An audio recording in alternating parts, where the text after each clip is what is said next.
ज्ञानगंज एक ऐसा विषय जो सदैव से ही रहस्यों से भरा हुआ है। आप में से बहुतों ने पहले भी ज्ञानगंज के विषय में जानने का प्रयास किया होगा या YouTube पर वीडियोस देखी होंगी। तो आप ये भी जानते ही होंगे कि यह एक सूक्ष्म आश्रम है। इस आश्रम में दिव्य आत्माओं का वास है। परंतु जो पहली बार ज्ञानगंज के विषय में आज सुन रहे हैं, उन्हें थोड़ा सा बताना चाहूंगी कि ज्ञानगंज हिमालय की घाटियों में कहीं छुपा हुआ है। इसकी स्थिति की बात करें तो बहुत सारे लोग भिन्न भिन्न इसकी स्थिति व आयाम बतलाते हैं। यह एक सूक्ष्म आश्रम है जहां सूक्ष्म मार्गों से पहुंचा जा सकता है, जो हमारी इंद्रियों की स्थूल दुनिया से परे है। यह कुछ ऐसा है जो तंत्र में विश्वास न करने वालों को पौराणिक सा लगेगा, और जो लोग तंत्र में विश्वास करते हैं उनके लिए यह अवास्तविक है। तंत्र पर चर्चा हो और श्री गोपीनाथ कविराज जी का वर्णन ना आए, ऐसा हो ही नहीं सकता, क्योंकि गोपीनाथ कविराज जी ने बहुत सारी इस विषय पर रचनाएं की हैं। वे एक प्रसिद्ध संस्कृत विद्वान थे जिन्हें पद्म भूषण और साहित्य अकादमी दोनों पुरस्कारों से सम्मानित किया गया था। 1988 में उनकी याद में एक डाक टिकट भी जारी किया गया था। उनकी भिन्न रचनाओं में से एक है ज्ञानगंज, जो उनकी प्रसिद्ध रचना है, जो पृथ्वी पर और विशेष रूप से कैलाश मानसरोवर से परे तिब्बत में मौजूद सूक्ष्म आश्रमों के विषय में वार्ता करती है। तो आइए आज के वीडियो में श्री गोपीनाथ कविराज जी के द्वारा ज्ञानगंज क्या है जानने का प्रयास करते हैं। दोस्तों, मेरा नाम है पूजा चौधरी और स्वागत है आपका फैक्ट्स गाइड चैनल में। इस चैनल पर आपको इतिहास, सनातन धर्म तथा आध्यात्म से जुड़े हुए वीडियोस देखने को मिलते हैं। सिद्ध भूमि की यही विशेषता है कि वह सदा और सर्वत्र ही अपने रूप में स्थित रहती है। वह जागतिक विचार से लौकिक प्रतीत होने पर भी वास्तव में अत्यंत अलौकिक है। वह अखंड और अविभाज्य है। उसके अंश नहीं होते एवं सिद्ध पुरुष की इच्छा अनुसार अंश रूप में प्रतीत होने पर भी वह समग्र अखंड ही रहती है। यदि उस भूमि की अधिष्ठाता पुरुष किसी को आकृष्ट करने के लिए इच्छा करे अथवा दर्शन देने के लिए उत्सुक हो, तो लौकिक जगत में जिस किसी भी स्थान से वह प्राप्त हो जाती है, वह स्थूल नहीं है, सूक्ष्म भी नहीं है, जबकि एक साथ ही स्थूल और सूक्ष्म दोनों ही है। इस पुस्तक के प्रथम अध्याय में कविराज जी ने ज्ञानगंज के बारे में विस्तार से स्थूल परिचय दिया है। उन्होंने बताया है कि ज्ञानगंज में प्रथम बार पहुंचने पर कविराज जी के गुरु स्वामी विशुद्धानंद जी ने जो दृश्य देखा, उसका वर्णन इस पुस्तक में विस्तार से मिलता है। वहां का प्राकृतिक परिवेश, आश्रम के निवासियों का परिचय, परम गुरु महातपा के निवास स्थान के बारे में दीक्षा की घटना इत्यादि। यह एक असाधारण स्थान है जहां साधारण व्यक्ति नहीं पहुंच पाते। केवल उच्च कोटि के साधक ही वहां प्रवेश पा सकते हैं।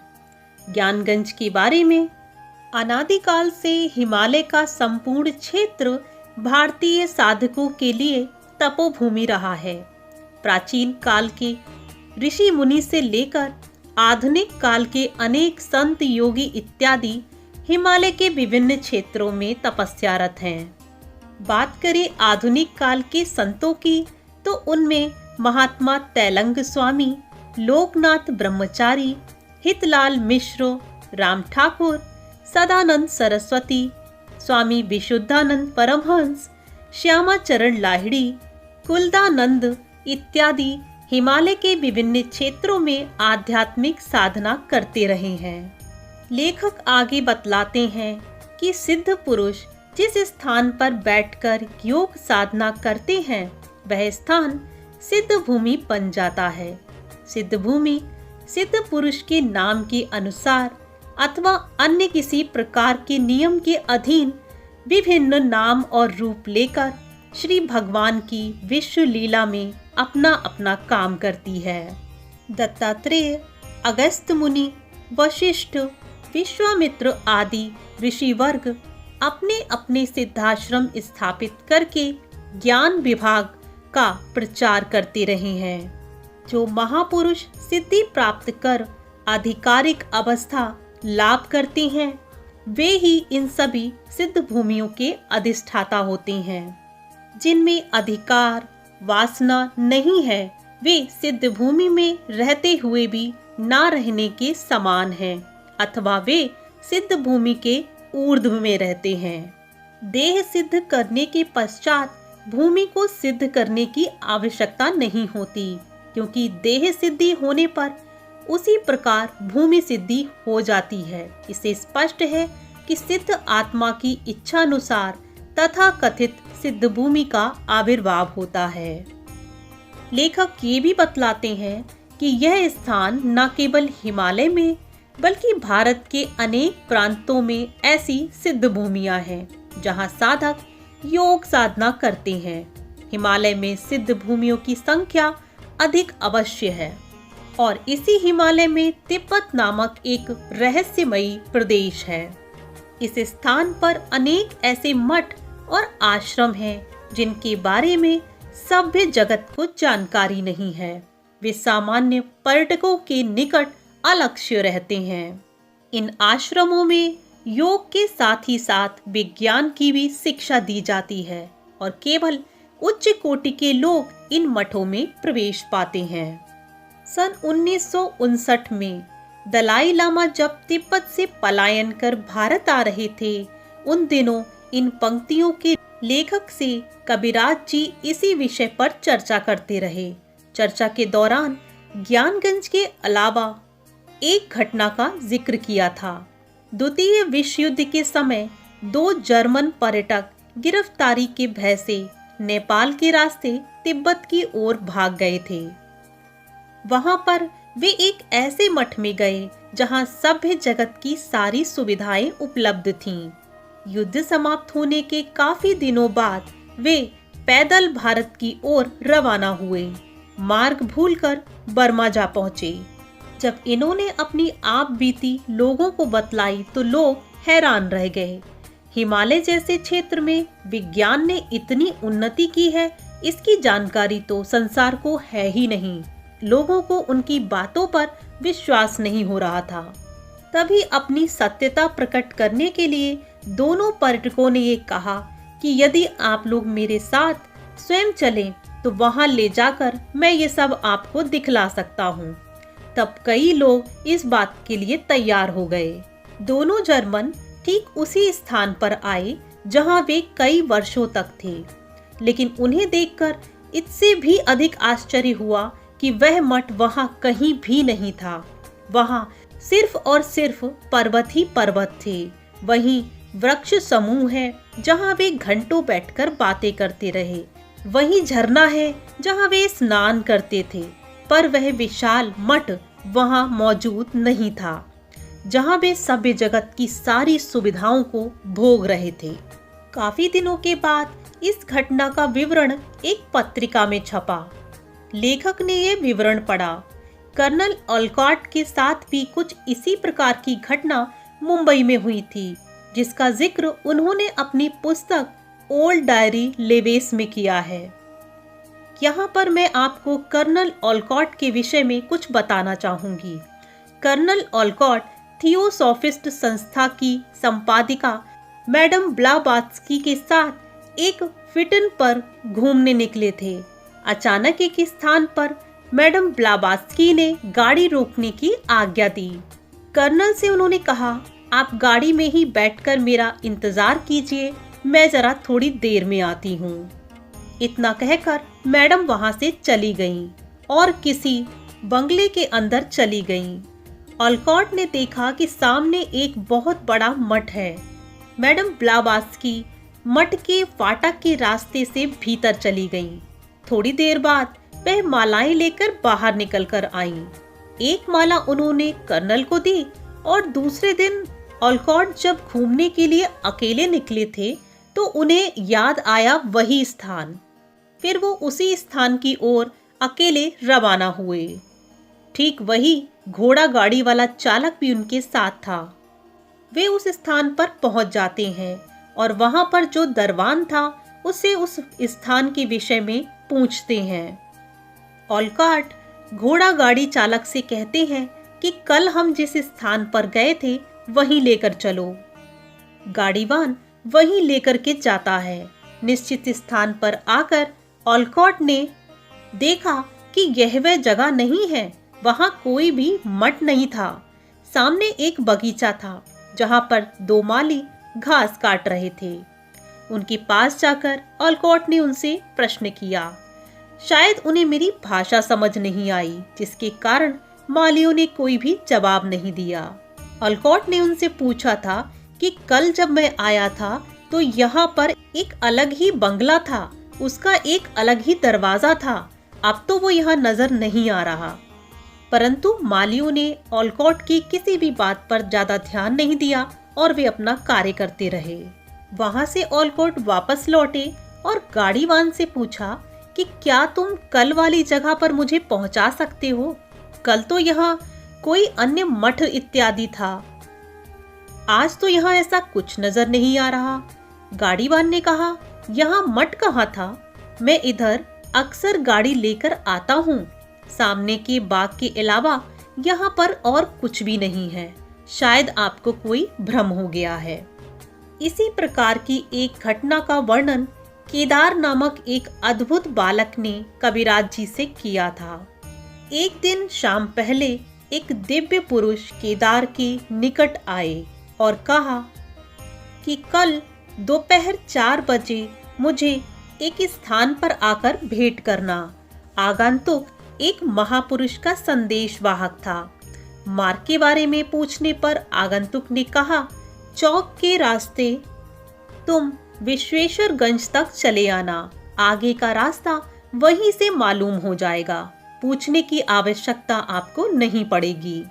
फिर क्या था, दूसरे ही दिन केदार 4 बजे एक साइकिल लेकर वहां के लिए रवाना हो पड़े। साथ में कोई भी नहीं था। वो विश्वेश्वरगंज तक पहुंच गए। यहाँ आने पर उन्होंने देखा कि सामने एक बहुत बड़ा मैदान है। इस मैदान को उसने पहले कभी भी नहीं देखा था, किंतु इस समय उसके मन में यह बात उत्पन्न नहीं हुई। फिर यकायक उसने देखा कि विश्वेश्वरगंज से एक रास्ता मैदान की ओर बीचों बीच गया है। रास्ते के दोनों ओर जोते हुए खेत और विविध प्रकार के दृश्य सुशोभित हो रहे थे। मैदान के बीच में एक विशाल पत्थर रखा था। उस पत्थर पर एक महापुरुष बैठे थे। इन संत को देखकर केदार को लगा कि शायद इन्होंने ही मुझे बुलाया है। इन्हीं के निकट मुझे जाना चाहिए। साइकिल से उतरकर वह पैदल ही उस स्थान पर पहुंचा। जूता साइकिल रखने के बाद वह उन महापुरुष के पास पहुंच गया। काफी देर तक दोनों की वार्ता होती रही। इसके बाद महापुरुष ने कहा, केदार, अब तुम अपने घर जाओ। तुम्हारे लिए तुम्हारी माँ चिंतित हो रही है। इतना कहकर उन्होंने सामने की ओर थोड़ा हाथ बढ़ा दिया। साथ ही साथ दूरत्व दूर हो गया। तभी पल भर में दृश्य बदल जाता है। केदार ने वहीं पर स्पष्ट रूप से अपना घर, माँ, बहन इत्यादि को देखा। उनकी बातचीत भी स्पष्ट सुनी। केदार ने पूछा कि इस वक्त हम लोग कहाँ हैं? महापुरुष ने कहा, इस वक्त हम एक ऐसे स्थान पर हैं जहां से विश्व का प्रत्येक स्थान अत्यंत सन्निकट दिखाई देता है। कुछ ही क्षणों के बाद उन महापुरुष ने अपना हाथ हिलाया और सारा दृश्य गायब हो गया। केदार ने महात्मा जी को प्रणाम किया और इसके बाद साइकिल उठाकर वह पहले वाले रास्ते पर चलने लगा।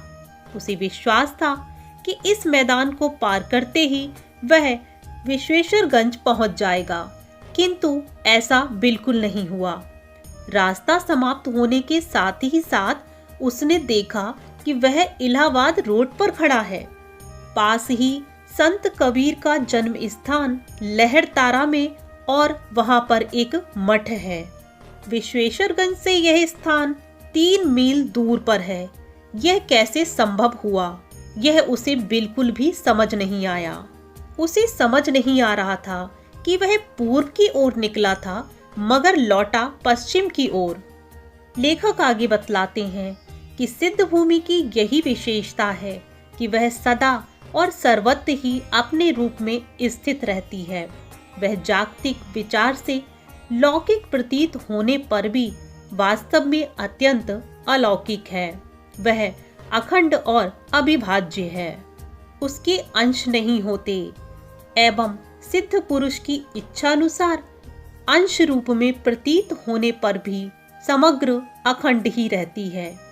यदि इस भूमि के अधिष्ठाता पुरुष किसी को आकृष्ट करने की इच्छा करें अथवा दर्शन देने के लिए उत्सुक हों तो लौकिक जगत में जिस किसी स्थान में वह प्राप्त हो जाती है वह स्थूल नहीं है, सूक्ष्म भी नहीं है, जबकि एक साथ ही स्थूल और सूक्ष्म दोनों ही हैं। पिछली घटना में दोनों जर्मन पर्यटकों पर मठ के संतों ने कृपा की और उन्हें कई वर्षों तक वहां रखा भी, उनका पालन पोषण किया।